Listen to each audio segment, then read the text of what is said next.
Dad, can I ask you something? Of course. What is it? Why does Mom get so angry with you all the time? Does it really look like that? Honestly, yes. Sometimes she scolds you for coming home late, sometimes for forgetting something, sometimes even for leaving your cup on the table. And you hardly say anything back. Why? That's an interesting question. I mean, if someone talked to me like that every day, I'd definitely argue. I know you would. I probably would have too when I was your age. Then why don't you? Because winning an argument isn't always the same as winning peace. But doesn't it hurt when she scolds you? Sometimes it does. I'm human. But I've learned something over the years. What? Most of the time, people don't raise their voices because they hate you. They raise their voices because they're carrying too much inside. You mean Mom isn't really angry at you? Sometimes she is. But many times she's tired, worried, stressed, thinking about 100 things at once. Like what? Making sure everyone eats on time, paying attention to your studies, managing the house, worrying about our health. She carries many responsibilities that nobody notices. I never thought about it that way.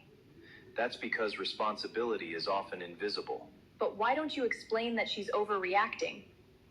Because when emotions are high, explanations sound like excuses. So you just stay quiet? I stay quiet until both of us are calm. Then we talk like partners, not opponents. Doesn't staying quiet make you feel weak? No. Staying quiet to protect peace takes more strength than shouting to protect your pride. Wow. Let me ask you something. Have you ever seen firefighters throw fire onto a burning house? Of course not. They use water. Exactly. Anger is like fire. If I answer anger with more anger, the house burns. Someone has to bring the water. So you're the water? Sometimes I am.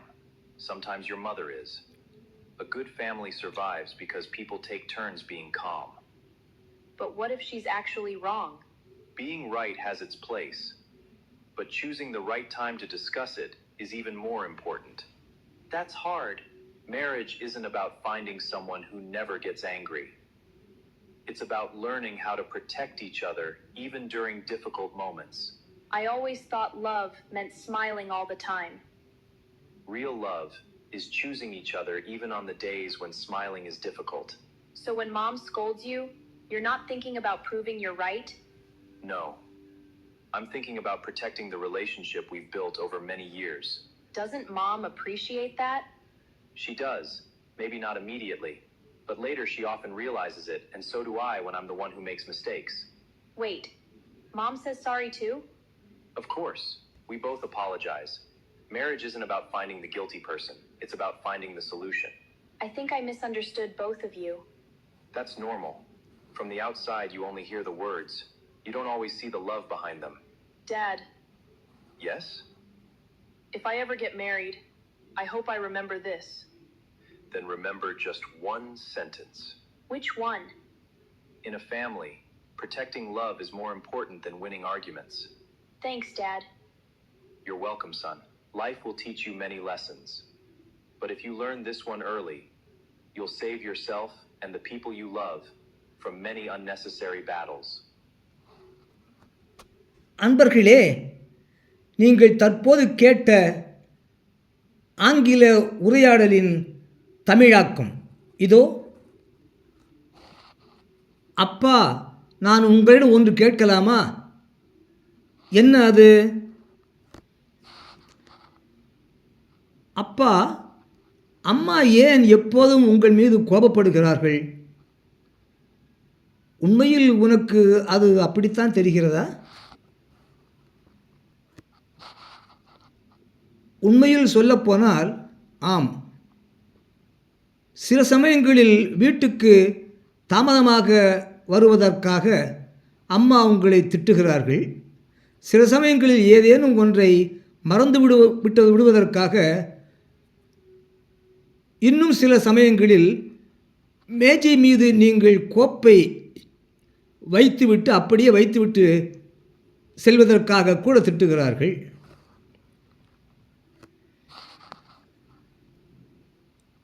மேலும் நீங்கள் பதிலுக்கு எதுவும் சொல்வதில்லை. ஏன்? அது ஒரு சுவாரஸ்யமான கேள்வி. யாராவது தினமும் என்னிடம் அப்படி பேசினால் நான் நிச்சயமாக வாதாடுவேன். நீ அப்படி செய்வாய் என்று எனக்கு தெரியும். உன் வயதில் நானும் அநேகமாக அப்படித்தான் செய்திருப்பேன்.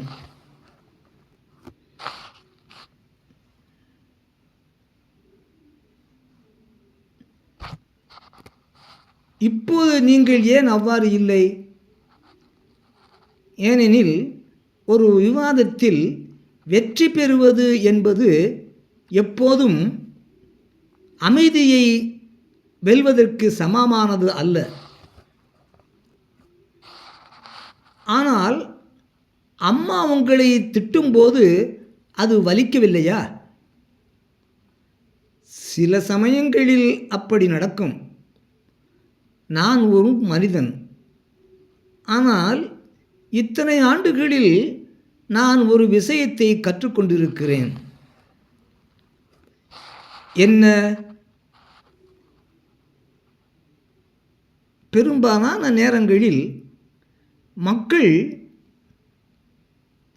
உங்கள் மீதான வெறுப்பினால் குரலை உயர்த்துவதில்லை. மாறாக நாங்கள் மனதிற்குள் அவர்கள் சுமந்து கொண்டிருக்கும் பாரம் காரணமாகவே அவ்வாறு குரலை உயர்த்துகிறார்கள். அப்படியானால் அம்மா உண்மையில் உங்கள் மீது கோபமாக இல்லை என்று சொல்கிறீர்களா? சில விஷயங்களில் அது அப்படித்தான், அவள் அப்படித்தான். ஆனால் பல நேரங்களில் அவள் சோர்வாகவும் களைப்பாகவும் மன அழுத்தத்திற்கு ஆளாகியும் ஆனாலும் ஒரே நேரத்தில் 100 விஷயங்களை பற்றிய சிந்தனையுடனும் இருக்கிறாள். எது போன்று? அனைவரும் சரியான நேரத்தில் சாப்பிடுவதை உறுதி செய்தல், உன்னுடைய படிப்பில் கவனம் செலுத்துதல், வீட்டை நிர்வகித்தல், நமது உடல்நலத்தை பற்றி கவலைப்படுதல். ஆனால் அம்மா மிகையாக எதிர்வினையாற்றுகிறார்கள் என்பதை நீங்கள் ஏன் அம்மாவுக்கு விளக்கக்கூடாது?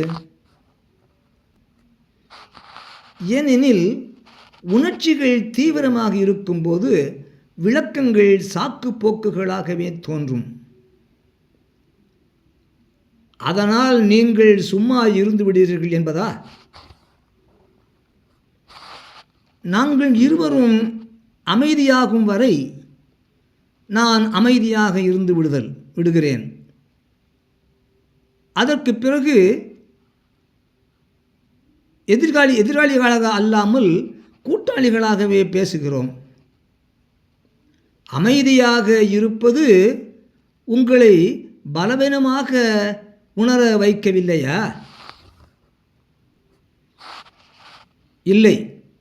அமைதியாக இருப்பது அமைதியை காப்பதற்காகவே. உங்கள் கௌரவத்தை காக்க கத்துவதை விட, குரலை உயர்த்தி பேசுவதை விட அமைதி காப்பதற்கே அதிக மனவலிமை தேவைப்படுகிறது. அற்புதம்! தீயணைப்பு வீரர்கள் எரிந்து கொண்டிருக்கும் வீட்டின் மீது துப்பாக்கிச் சூடு நடத்துவதை நீ எப்போதாவது பார்த்திருக்கிறாயா? நிச்சயமாக இல்லை.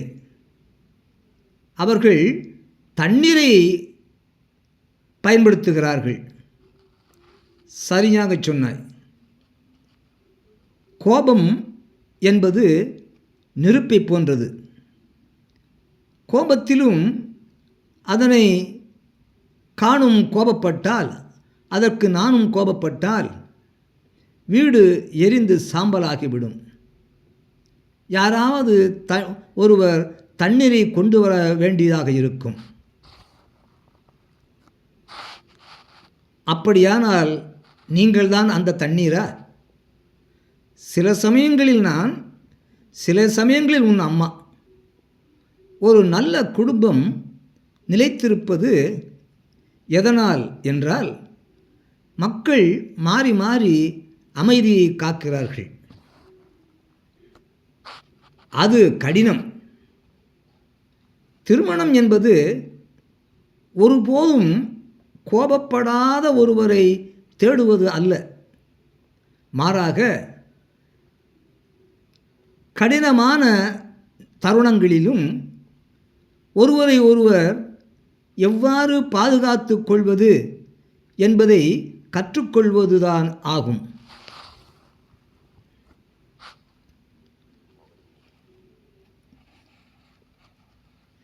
எப்போதும் புன்னகைத்து கொண்டே இருப்பதுதான் காதல் என்று நான் எப்போதும் நினைத்து கொண்டிருக்கிறேன். புன்னகைப்பதே கடினமான காலங்களிலும் நேரங்களிலும் நாட்களிலும் ஒருவரையொருவர் தேர்ந்தெடுப்பதே உண்மையான காதலாகும். அப்படியானால் அம்மா உங்களை திட்டும்போது நீங்கள் நடந்து கொண்டது சரிதான் என்று நிரூபிப்பதை பற்றி யோசிப்பதில்லையா? இல்லை. பல ஆண்டுகளாக நாங்கள் கட்டி எழுப்பிய உறவை பாதுகாப்பது குறித்து நான் யோசித்து கொண்டிருக்கிறேன்.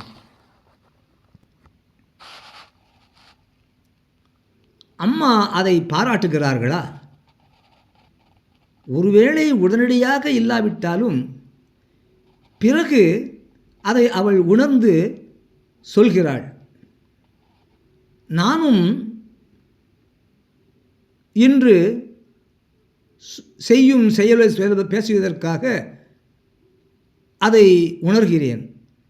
நானும் தவறு செய்து பேசியதற்காக அதை உணர்கிறேன். இருங்க, அம்மாவும் மன்னிப்பு கேட்கவில்லையா? கேட்கிறாங்களா? நிச்சயமாக நாங்கள் இருவரும் மன்னிப்பு கேட்டுக்கொள்கிறோம். திருமணம் என்பது யார் தவறு செய்கிறார்கள் என்பதை கண்டறிவதல்ல. அது பிரச்சனைக்கு தீர்வு காண்பது பற்றியது.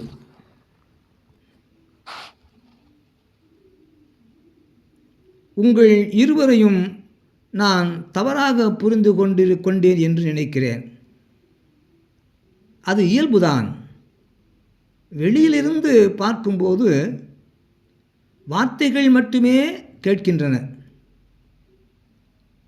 அவற்றிற்கு பின்னால் இருக்கும் அன்பை எப்போதும் காண முடிவதில்லை.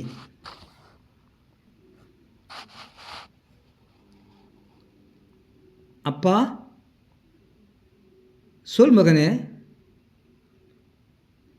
ஒருவேளை எனக்கு திருமணம் நடந்தால் இதை நான் நினைவில் வைத்திருப்பேன் என்று நம்புகிறேன்.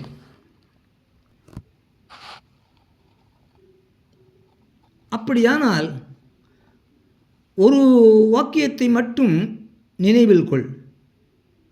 என்ன அது? என்ன அது? ஒரு குடும்பத்தில் வாதங்களில் வெற்றி பெறுவதை விட அன்பை காப்பதே முக்கியமாகும். நன்றி தந்தையே.